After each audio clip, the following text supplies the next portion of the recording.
Hi, Cliff Goldstein here, and I want to welcome you to Contending for the Faith. We're continuing our series on the questions of faith and science, because as I've said on a number of the programs, in many ways, faith and science work together very harmoniously, though times there have been problems, and this has been exacerbated by men like Richard Dawkins, the late Christopher Hitchens, Sam Harris, and Daniel Dennett. These men have been deemed the new atheists, and they could be best described as kind of, atheist fundamentalists, but with fundamentalists being used in the worst sense of the word. And that's because these men are, to use a phrase, hardcore ontological materialists. That means that they believe that all existence is purely material, as in atoms and protons and fermions and bosons, and that's all there is to anything. And there's no room for the supernatural, there's no place for the divine, no place for the spiritual as in a belief in God's spirituality. They utterly refuse to allow any idea of God or the supernatural or of faith as in any way traditionally understood.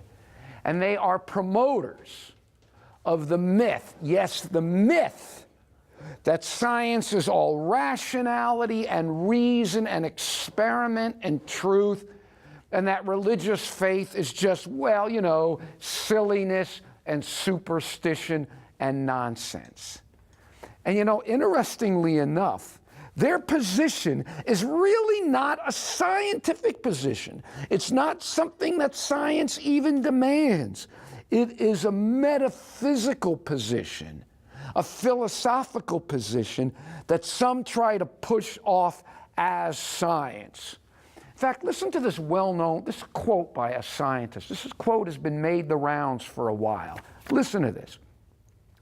"We take the side of science in spite of the patent absurdity of some of its constructs, in spite of the tolerance of the scientific community for unsubstantiated just-so stories, because we have a prior commitment to materialism.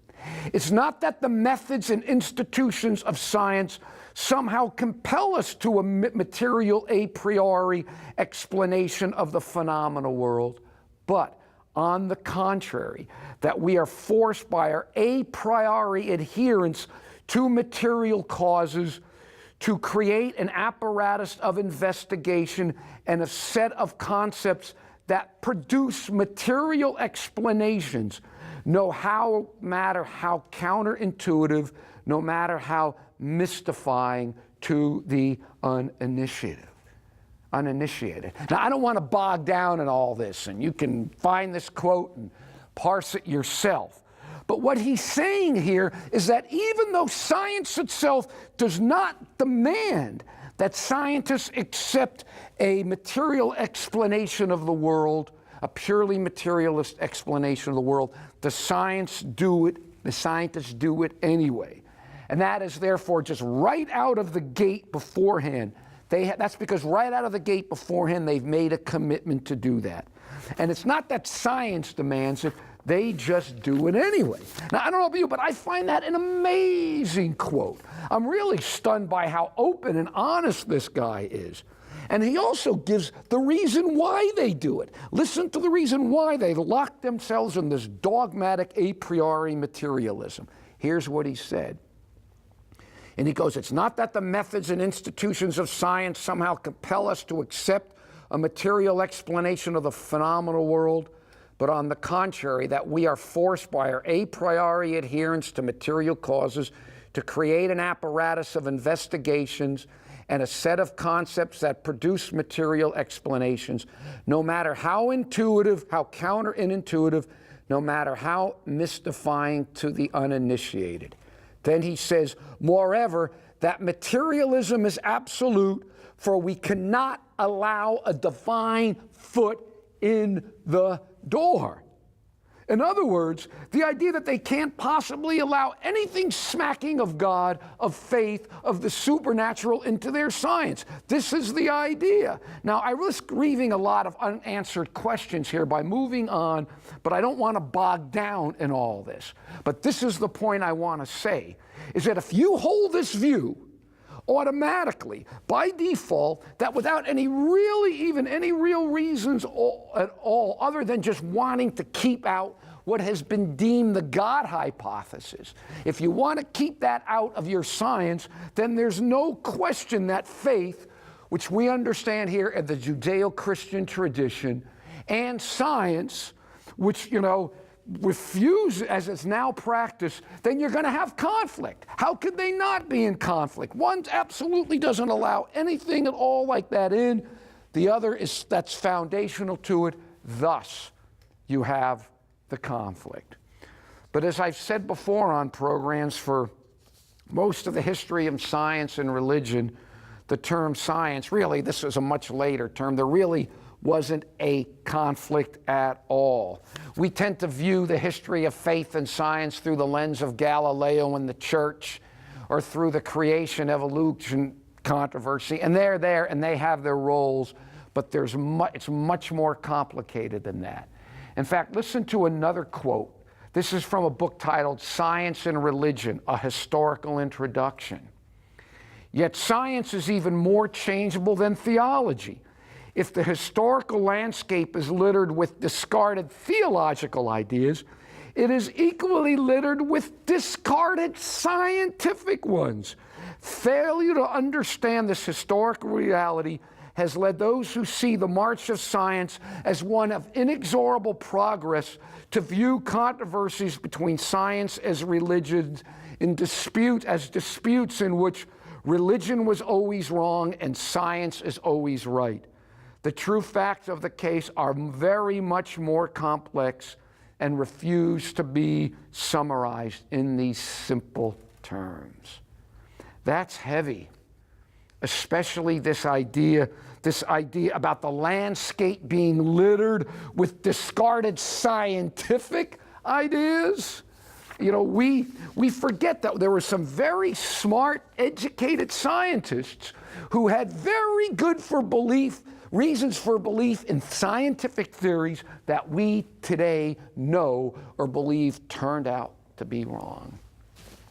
And that's why we need to be aware that many of the things that science tells us could be wrong as well. In fact, I think that many of them, and particularly when it comes to human origins, are wrong. And that's what we've been looking at, and what I want to continue to look at in this series. And if you've been following along, you know what I've been saying, but I want to repeat this again. We have to realize that science, as powerful as it is, it doesn't have all the answers. And I don't think it could ever have all the answers for me, because me, as a believer in the God of the Bible, I think that reality is too big, too broad, for the relatively narrow scope that science works in. I think of the text in 2 Corinthians 4:18. While we do not look at the things which are seen, but the things which are not seen.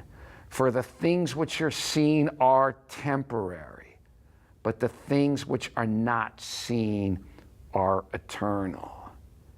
And I don't think that scientists with their atom smashers or their test tubes or their space telescopes are going to be too much help to us there. Do you? And one of the reasons we are looked at is, you saw the program before. One of the things we looked at, if you saw in the program before, the program called Seeing is Believing. We looked at this fancy term called empiricist epistemology. Epistemology is the study of how we come to know what we know, and empiricism is how we come to know things through our senses. It's a way we come to knowledge, okay? We use our senses. I mean, for instance, if you say in mathematics, You know, when I divide 650 by 5, you get 130. You don't actually sit there and count those things, do you? You don't count them out and so on. No, you kind of have certain mathematical techniques that help you give you the answer. If you say that the number 100 is greater than the number 5, you don't have to get 100 things and count them out and 5 things and look at them. No, you don't have to use your senses. You can just use rational thought to do that. Now, math and reason are another form of knowledge, another kind of epistemology. Though science uses math, it uses it to inscribe empirical things. It uses it to describe things of the world as they come to us. It can use math to explain movements of the stars, the planets, the asteroids, and like, but it's still studying them. It's still an empiricist method. And whether you're doing chemistry, or whether you're doing physics, or whether you're doing biology, you are employing an empiricist epistemology. You are studying how things appear to us. In fact, this leads to a very deep question, a question that people have been debating for really thousands of years, and amazingly enough, even with all this time, they still haven't come to an answer. You know, and this is the question. If you remember one of the early shows, we talked about Isaac Newton and his great work on the theory of gravity, okay? But when we got done, we looked at it, we realized that Newton never explained what was going on. He never gave a definition. All he did was describe how nature reacted. All he did was make predictions. He never gave us any answer as to what was really going on. So he just told us how nature itself acted. Didn't give us any explanation of why. But you know, there are some who would say that Isaac Newton didn't even get that far. They argue that Newton, or any science at all, does not and cannot tell us at all about what nature itself, about what nature itself really is, or what it's like, or really what it really does. Instead, and listen to this here, because this gets nuanced, but it's very important. They said all science can do is tell us how nature appears to our senses. That is, it tells us only how nature and the world appear to us, how it looks to us as human beings constituted the way we are. But that's a radically different thing from telling us what nature is in and of itself. Now, this is really a very profound and important idea. And I want you to listen carefully and think it through. Because if you think this through with me, I think it'll help you see that there's a very fundamental and inherent limit to science. And that could help you not necessarily have to be so afraid when somebody makes a scientific statement that challenges your faith. Let me give you an example of what I'm talking about. I can remember a number of years ago, I went to the Hirshhorn Museum in Washington, D.C., and that's kind of where some of the real strange, quote, art is. And I remember I went to this exhibit, and I was in a dimly lit room. It was so dark that an usher had to guide me by my hand and sit me down on a chair because it was so dark I couldn't see anything. And I'm just sitting in this dark room, and I'm wondering, this is art? You know, I don't want to feel like a Philistine, but I'm wondering what's going on here. Well, anyway, after a little while, I noticed this light started to come out from the wall. It was like there was just this tiny dim light on the wall, and it started to get larger and larger, and it actually started to come out from the wall. And soon, before long, the room was quite well lit. Well, as I said, sitting here wondering, you know, what kind of art this is. And as I'm sitting there, the usher came in with another person. But what was fascinating, the usher had to guide the person in by hand and sit the person down in the seat. And I remember thinking, What did he need the usher for? Why did he need the usher to bring him in? The room was filled with light now. The room was filled as the light moved out from the wall. So what was the deal with the usher? Then it hit me. The room, to my mind, which had adjusted to the light, my eyes had adjusted to the light, my brain had adjusted to the light, seemed bright enough. But to the man who just entered, in his mind, the room was so dark, as it was to me when I first came in, that he needed an usher to sit him in the chair. Now, here's the question. The reality of the room seemed different to him than it seemed to me. Now listen to me here, because this is where it gets crucial. There was only one room, and there was only one light in it. So whose view of the room and the light was the true one? The view that accurately corresponded to the immediate environment of both of us. That is, the room to me was filled with enough light to me to see clearly, because my mind and eyes had adjusted. The receptors in my mind and my head that perceived the room were perceiving it differently from the man who had just come in. To the man who had just come in, the room was too dark to see anything, so he couldn't find the seat. Again, listen to me here. There's just one room, there's just one light, okay? But my mind perceived it radically differently than did the man who came in. So now I ask the question, what was the truth, the reality about the room and the light themselves? Okay, what was the room and the light really like in and of themselves? Okay, apart from these two subjective beings, myself and that man perceiving it. Can you see what I'm trying to get at here? I know how the room looked to me, but it looked to me radically different than it looked to that man. Okay, so who's had the true view of the room and the light? Was there really, in any absolute sense, what that room was like? Or look at it this way. Suppose when I entered that room, instead of 2 eyes, I had 10 eyes. And suppose my eyes could see on a greater electromagnetic band than our eyes now can. Same room, same light, the same immediate environment. The reality of the room was exactly what it was. That didn't change at all. But the receptors that I brought in would be radically different. So how would the room appear to me then? And who would have the correct view of the room? Who would have the correct view that wasn't filtered through senses or anyone's senses? Suppose someone came in with 100 eyes and with X-ray vision. Same room, only it would appear completely different to that person than it would to those who had 2 eyes or 20 eyes. But see, so I'm asking the question now. Not what was the truth of the room as it came to our senses, but what was the room itself really like? The Germans have a phrase, they call it the Ding an sich, the thing in itself.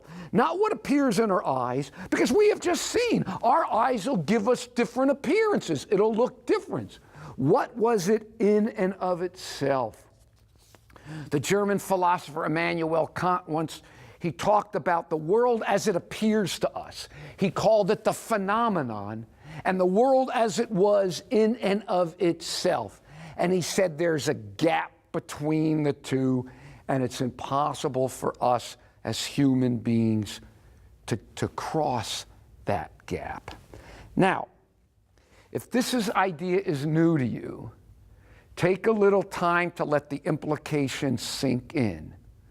But there is this idea that there is a difference, a divide between what is out there in the real world, the world as it is in and of itself, and how we as subjective beings perceive it. I think they're right. There is this gap.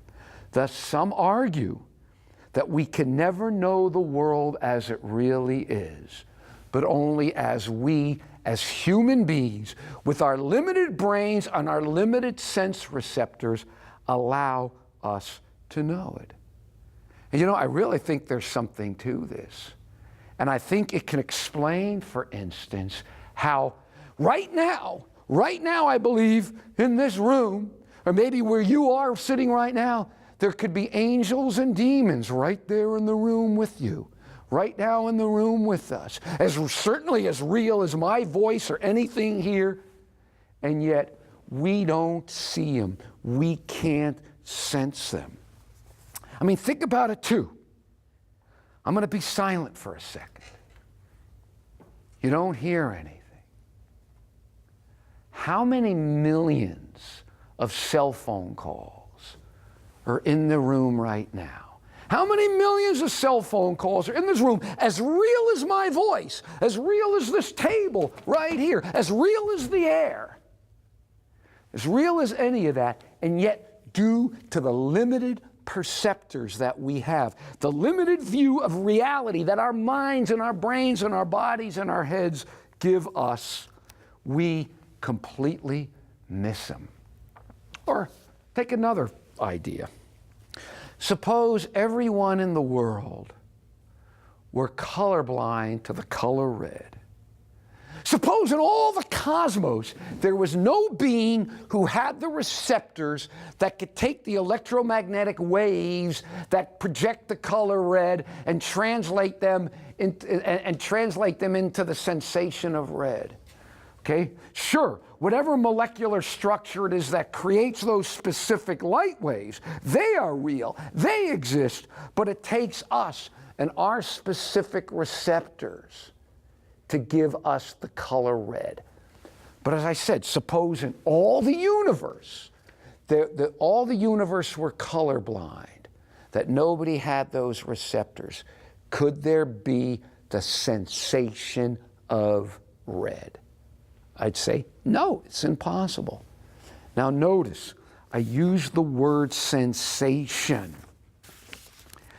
Is a sensation something that exists only in our minds?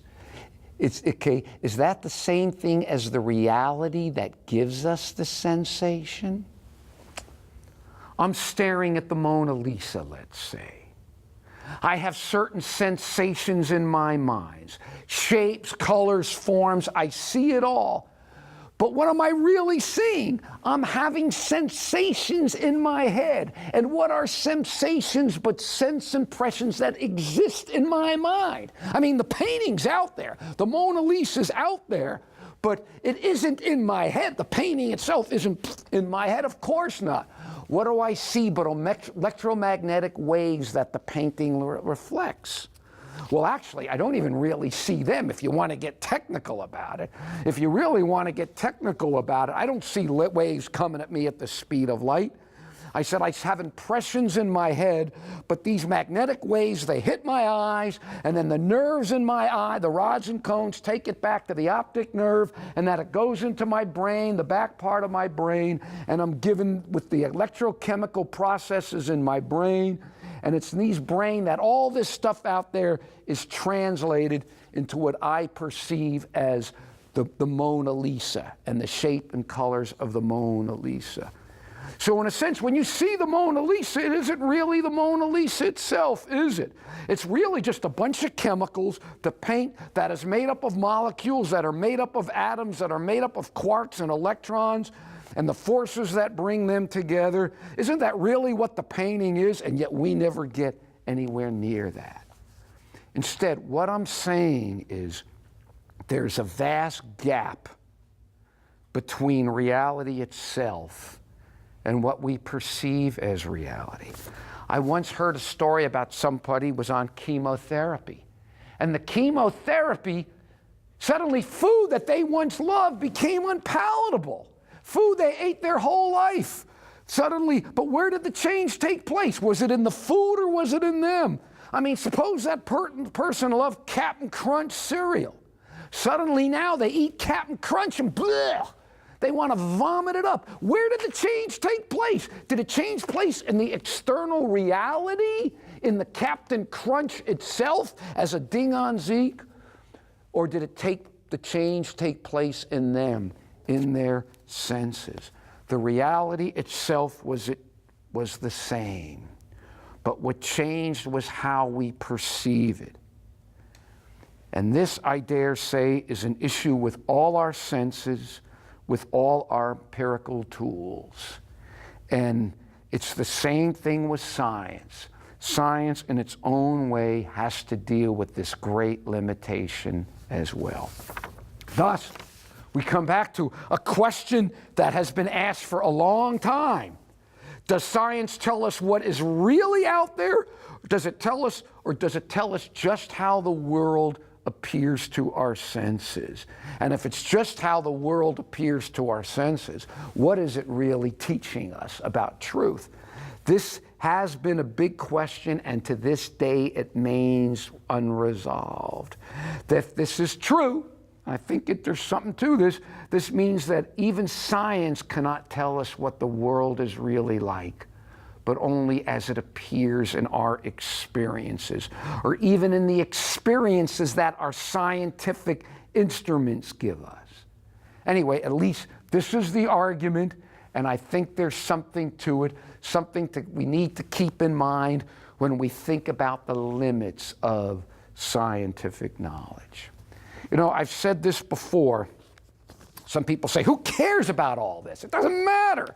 I want to build a better mousetrap, and my science tells me to build a better mousetrap. I don't care about all the rest of this stuff, and that's fine. And there's a whole wing of scientists and philosophy of science that says that's all science could do, that's all that matters, all the rest of this stuff is just a bunch of philosophical and metaphysical mumbo-jumbo, and it's got nothing to do with science. Okay, and that's fine, and you can believe that, and amen, more power to you. But, on the other hand, if you're looking for science as the final arbiter of truth, as the ultimate expression of reality, then these are questions that have not been answered. Thus, again, I want to wrap this up. And I think that as believers in God, as believers in the Bible, we don't have to be afraid when someone makes a scientific pronouncement that goes directly against our faith. We can take the Word of God over and beyond any of that. You know, I know that the context is a bit different, but Paul says, for we walk by faith and not by sight. And I think what we looked at, that's for sure, especially when you can't even know for sure what you're seeing anyway.